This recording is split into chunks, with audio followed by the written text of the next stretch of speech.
In recent years, sports betting apps, so-called fantasy apps, have gained popularity in India. With these apps, more and more people, especially teenagers, are falling into the trap, hoping to win big.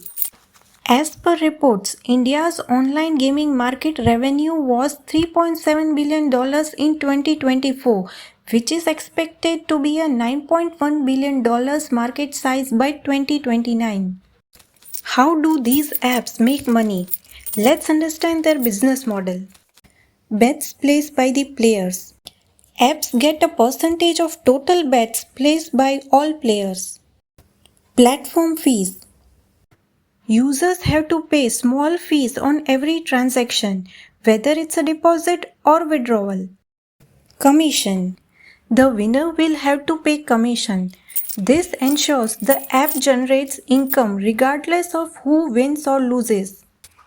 By selling premium membership and subscriptions, where they will provide extra features like betting advice and ad-free experience, etc. Advertisement. These apps partner with other platforms and promote them on their apps. Affiliate marketing. Apps refer users to other gaming platforms and receive payment for each customer they recommend. Let's discuss the strategies they use to attract and engage the users on their apps.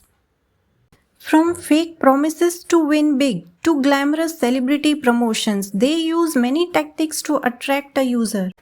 Once a user comes to their app, they provide free vouchers to encourage them to play. Some platforms allow users to choose houses with different fee structures. For example, users are allowed to choose in which house they want to play, where one house has a fee of say rupees 50 while another has rupees 100. More house fees have a higher winning amount. This way, the user is allowed to start with less money and the allure of winning more by paying more.